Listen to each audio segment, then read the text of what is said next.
Hey, so it is day 3 of Cassie on the stand.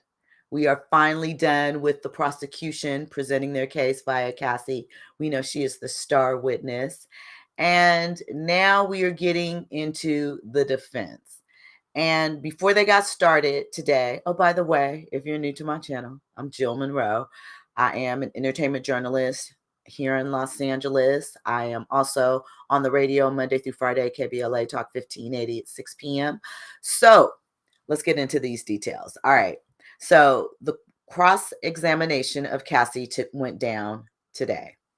And a lot happened. They carefully took the time to strike back on a lot of what the prosecution presented. The idea that Cassie was coerced in this, the idea that there wasn't other things at play when the beatings happened, and they dived more into their relationship and the text messages that we saw and some of the idea that Cassie was, more involved than initially what was put out there.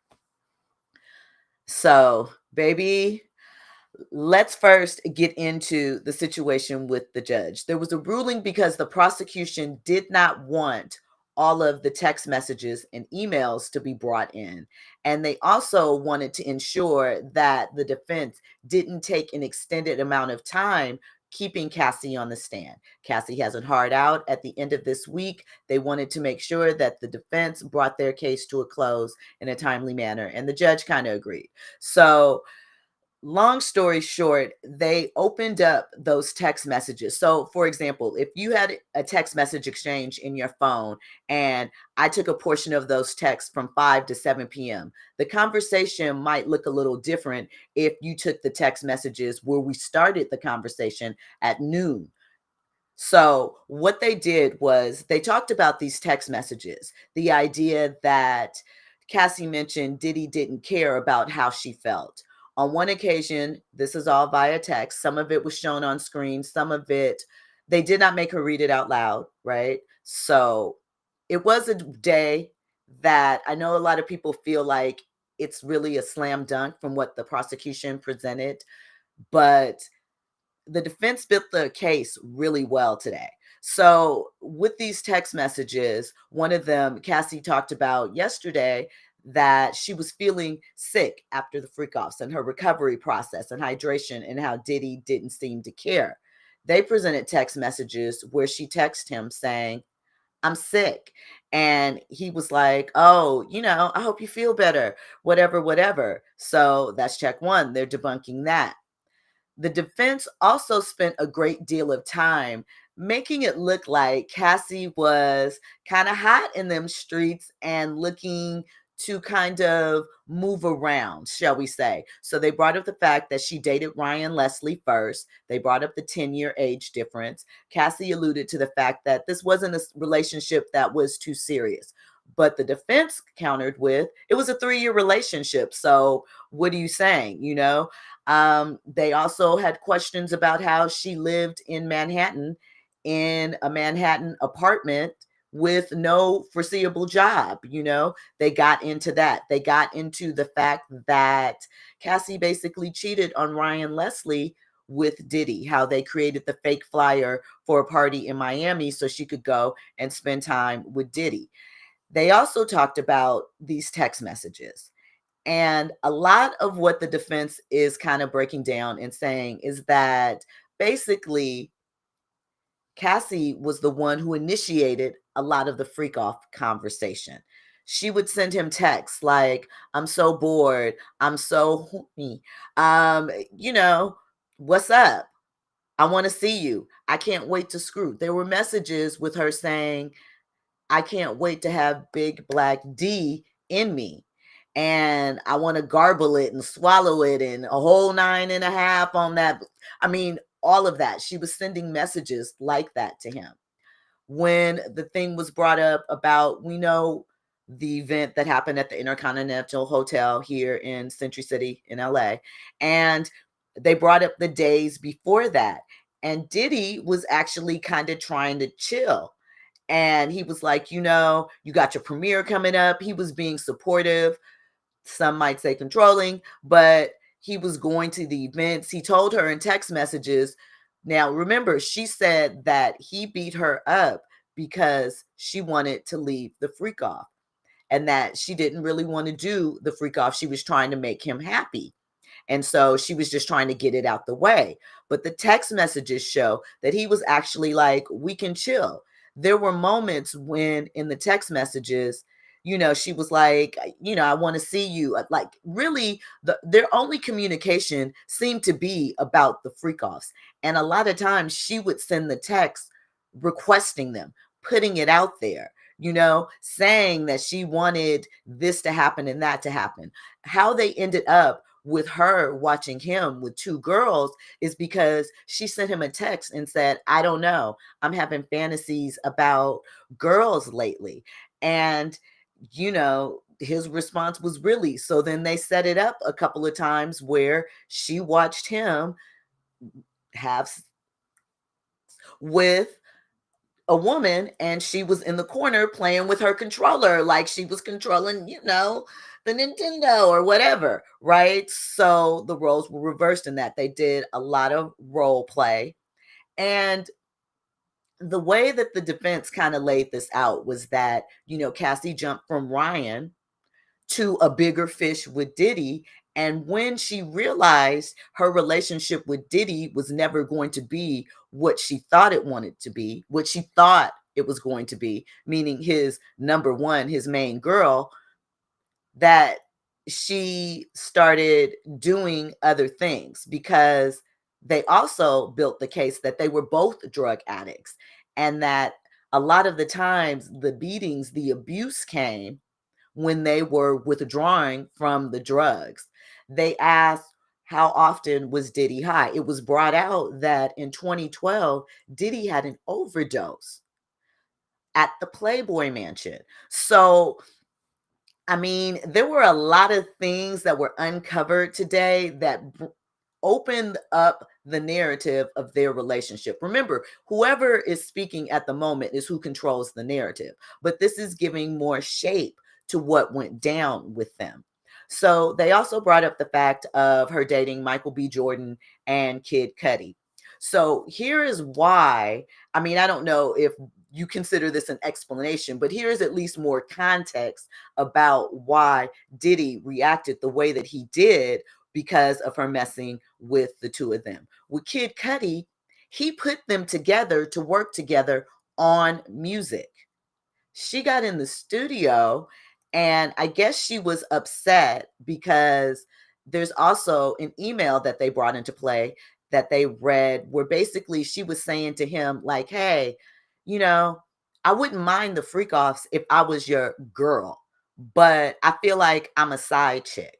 I don't get to, she was jealous of Kim Porter. She was jealous of Gina. Gina is the one that did the interview with Tasha K. If you remember a few years back, she accused Diddy of abuse. Gina has been around for a very, very long time. She has been a thorn in Cassie's side while in the relationship with Diddy. She is kind of what kicked off her situation with Michael B. Jordan, and I'll get to that. But with Kid Cudi, he put them together in the studio. So her going and messing with him, not only did he feel disrespected because his young little thing is messing with an artist that he put together to work on music, it's also the fact that, he's in the industry. So the thing that happened with Michael B. Jordan is she was over in South Africa for 2 months filming the movie, The Perfect Match, the one that she eventually went to the premiere for. That was before the Intercontinental. And Michael B. Jordan, I guess, I don't know if he's in this movie. It's like Honey. No, I'm sorry. It's not that. It was something else. It was Honey 3. That's what she was filming in Africa. But I don't know if Michael B. Jordan was in it. But this is when his time, right? And so the reason that kicked off based on these messages. What she said was someone sent her a photo and a video of Diddy with Gina, and she thought he was done with Diddy. I mean, she thought Diddy was done with Gina. So she kind of got involved with Michael B. Jordan. And the way the defense kind of laid the questioning, they were kind of implying that Diddy got so upset because she is making her way around the industry, and it kind of looks like she is taking the opportunity to try and jump to bigger fish or fish something. They also brought up the fact that they were both addicts, that they heavily used drugs. I mentioned Diddy overdosed in 2012. They talked about when these attacks would happen and that it was at times when they were kicking off drugs. They also revealed that the incident where Diddy allegedly hung her makeup artist over the balcony at her place, Cassie and this woman did a lot of drugs together. And so Diddy was, Cassie admitted, trying to, I guess, get her to chill out on her drug use. Now, the backstory with Diddy is he allegedly developed his opiate addiction after he had surgery on his wrist. According to Gene Deal, if you've watched any of his interviews, he said a few years back that Kim and Puff had a fight and she stabbed him in the wrist or something with a bottle opener. He had to have some type of surgery. It took too long and he had pain pills for that. And that's how he got addicted. So that's that. But what the defense is alleging is that when Diddy would wild out on Cassie, it was because they were coming down off drugs, that they were drug addicts that opened up about their fantasies. They were both extremely jealous of each other and moving this like this. So Cassie wrote him an email. And so when it comes to Gina, she said, "What's going on with you and Gina?" This is a text. Basically, I thought I was number one and Kim was number two. She also mentioned how she didn't understand that he was trying to protect his kids from, I guess she didn't have a relationship with kids. 7 years in, she's sending this email talking about how she didn't get to spend Christmas with them. She was jealous that Kim and he would spend the holidays together as a family with the kids and she wouldn't be there. And she wanted that time. She wanted to be, remember, she had that song, Official Girl. Maybe that's where some of these feelings came from, because she was indicating that she wanted to be the official girl and she felt like a side piece, or that she was just being used for sex. But oftentimes they showed in these text messages, she would lead with sex. Now, here's the thing. They showed text messages from throughout the duration of their relationship. And oh, by the way, these are the same text messages that the prosecution introduced initially. They're just expanded, as I mentioned before. So in them, shout out to you, Auntie Ayla, for checking in. You said, no wonder she wanted to write a book. This is a lot. It is a lot, but it brings up the idea was she coerced? She would oftentimes hit him like, I need big black D. Things like that. I'm ready for a freak off. Remember, she mentioned that he would force her when she was on her cycle to have freak offs. Well, there's text messages where she was sending him texts saying, I want big black D in me, a couple of them raw. She requested it.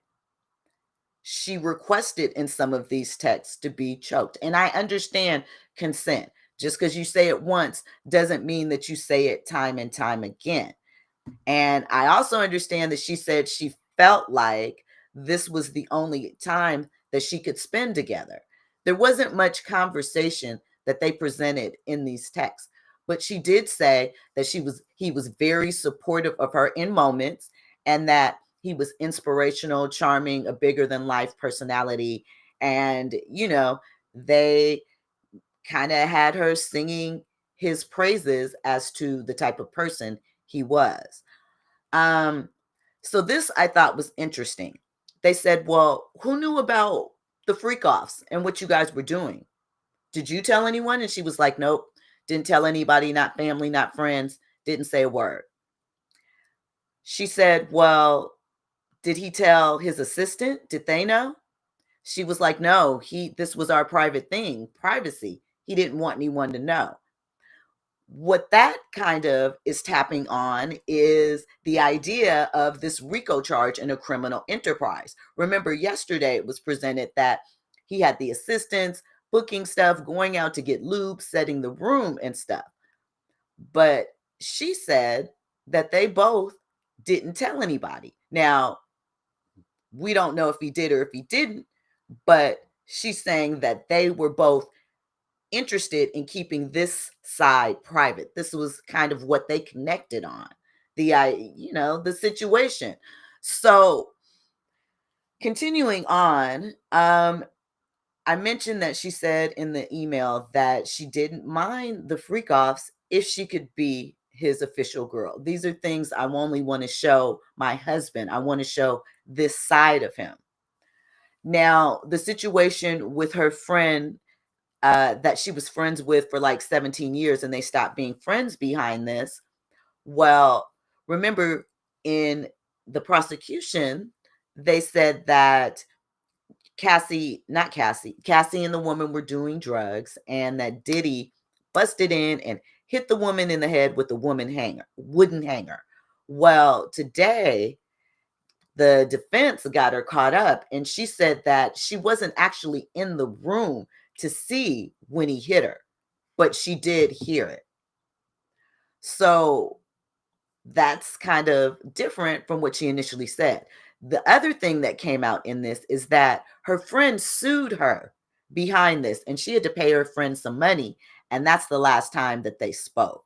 Let me go to my notes because I know I'm missing a lot of stuff. She said that did Mr. Combs' mood, the defense asked, depend on whether or not he was withdrawing from opiates. She said he was more irritable, I would say. What other drugs was Mr. Combs addicted to? Um, she said, what was his drug of choice? She said ecstasy or MDMA. Opiates daily, she said, when he was doing them. And they asked, you saw him withdraw? And she said, yes. Now, here's something else that I found interesting. They said that Diddy went around to LA drug dealers and told them not to sell drugs to Cassie. So, again, was he forcing her to take the drugs or was she willingly taking them and they were taking them together because they were two addicts? This is kind of how the defense is laying this out. So the drug dealers didn't stop dealing to her, but he did do that. Like I said, he told her he didn't want them to get too caught up in the matrix before her premiere. They also said, when you found out about Gina, how did you feel? Did it upset you? She said yes. It prompted arguments, and she said it did. And they asked, if he thought you were not faithful, what were his reactions? She said it was scary. She said that, and she goes on to talk about Kid Cudi. And again, it was never mentioned that Diddy was the one that put them together for work. And much like kind of what happened with Ryan Leslie when she moved on, I guess Diddy was insecure that this was happening, even though they were kind of in an open relationship. Let me see what else is in my notes here. They called themselves the Get High Partners. So here is something else that was crazy. Cassie stole some drugs from Diddy. So they would fight or he would beat her up when she would take his drugs. So what they are trying to say is two addicts fighting over drugs was the cause of some of these altercations. There was one time when she hit him up asking for a freak off, and he was like, let's do something different. Let's go to a Broadway play or something. And she was like, oh, I really want to unwind and, have butter hot naked things, right? So they are pushing back on the idea that it was happening every week at his demand. And they are showing a text chain that kind of matches up to that. It also was revealed that Cassie cheated on her now husband with Diddy. And she did this after she alleged that he broke in and raped her in 2018, I believe, or 2017 after they broke up. So, it was a lot happening, a lot. Let me see what else. She said that it was upsetting seeing Diddy spending time with his family in Porter for things like holidays, though they weren't in a romantic relationship. So, important to note, she is saying, to her knowledge, at this moment, when they were in their public facing relationship, Diddy was not in a relationship with Kim Porter. So Gina is the interesting thing. Gina is the witness that they are having, well, allegedly, I should say, that they are having trouble reaching. Some are saying she may have been paid off. We don't know, but they have no contact with Gina. We know Don Richard is set to testify tomorrow in Dirty Money, but we're unsure what's going to happen with Gina, if she's going to get involved or if she's going to be in the tuck. April of 2014 was when Cassie found out about Gina, and Gina was the source of multiple arguments with her and Diddy. She also said that every time they argued, Diddy would bring up the fact that she cheated with Kid Cudi. He was blown by that, ego hit, because he wanted to have his young on his arm, and Diddy can't have that. So they also touched on the relationship with Diddy's kids, saying that she didn't have one. And 7 years in, she was unable to form a relationship with the kids. And Diddy said he was protecting his children. She didn't understand because she said the kids have never known you and Kim to be together. So,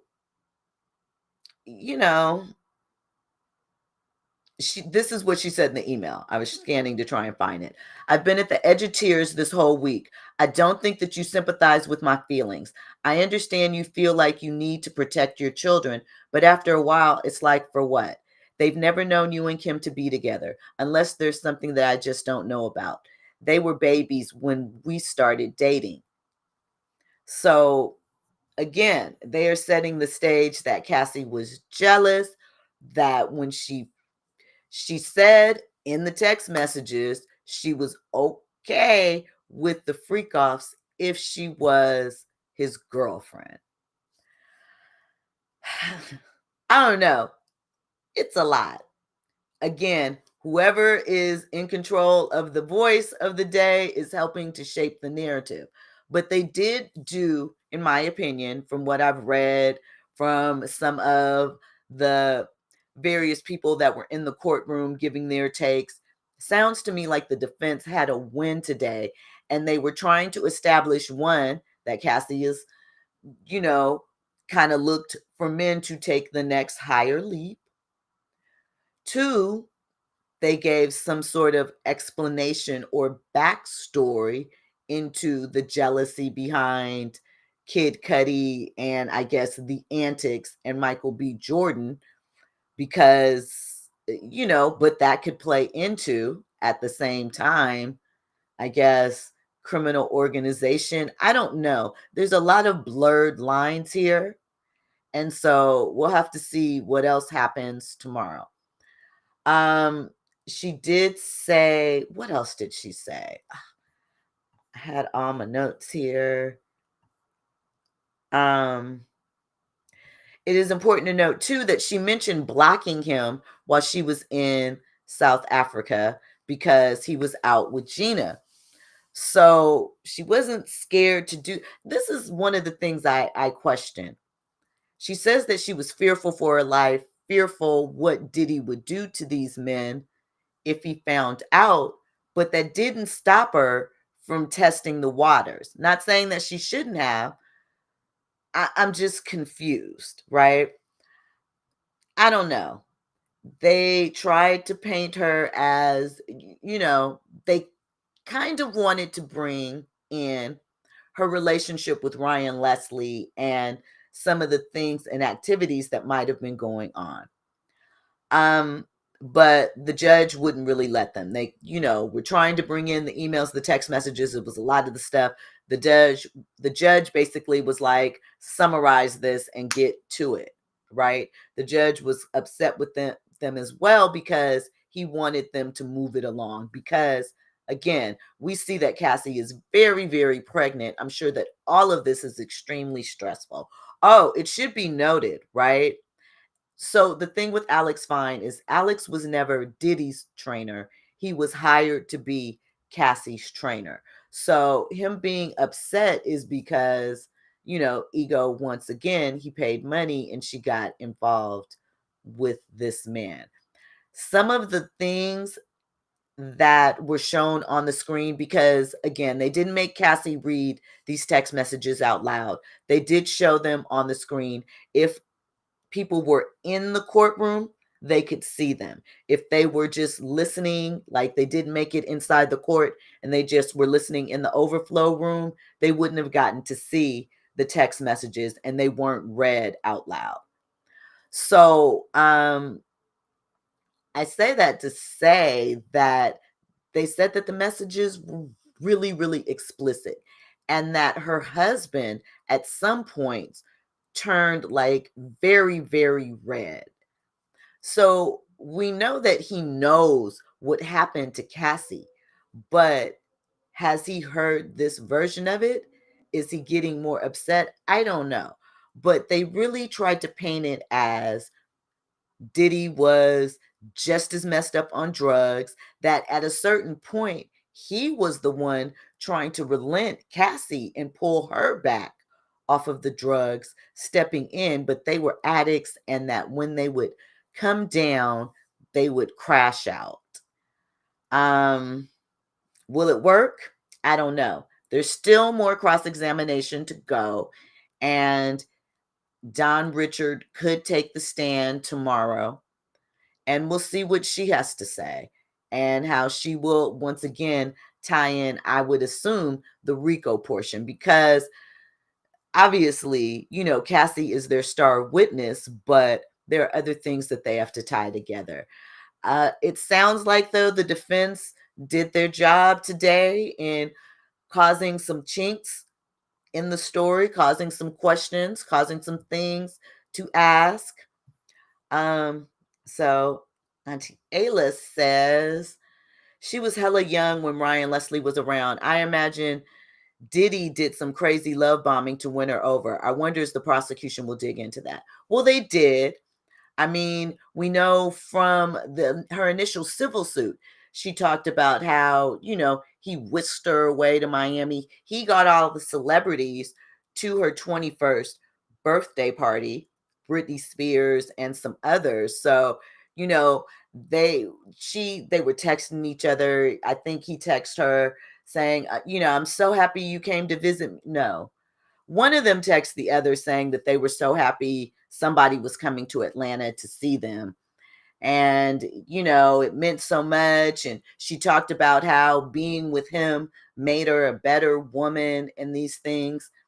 Like, she asked him, was he hungry? And she said, he was like, nope, we can eat off of love and things of that nature. So, definitely was in there. The defense did bring up that she seemed to fall in love rather quickly. She was still with Ryan on that Miami trip. She decided she was in love with Puff and left Ryan to go be with Puff. She said that she and Ryan weren't that serious, but at that point they had been together for 3 years. He had jump started her career, because what they also pointed out is, remember, Cassie was popping on MySpace. She was a young model, but she wasn't singing. Excuse me. That came into play because Ryan Leslie found her on MySpace, thought she was hot, and he was trying to get himself off as a solo artist, kind of wasn't having much luck, was producing and decided to produce Me and You on her, and it was released on MySpace. There's an earlier version on it before Puff and whomever came along and put their zhuzh on it and the version we see. And even if you go back to like the early video, I think there was a guy in the video who she was tracking or was tracking her, and we never saw his face, but I believe that was Drake. So it makes you wonder if the reason why he and Drake have always had beef is somehow intertwined into Cassie. That's not something that was said. That's not something that was brought up. That is just me looking back over some of the things that have happened during this timeline.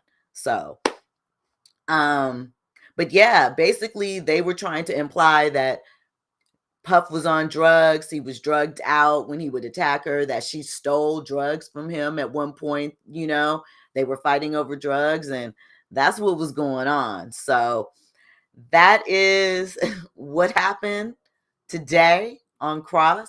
We're going to come back with Cross tomorrow, and I will be back here. I know I skipped day 3. I apologize. I will put it together I will clip up my summary from my KBLA show and put it out there. But yeah, I'll tap back in with you guys tomorrow. Thank you for everybody that tapped in. I appreciate it. Have a good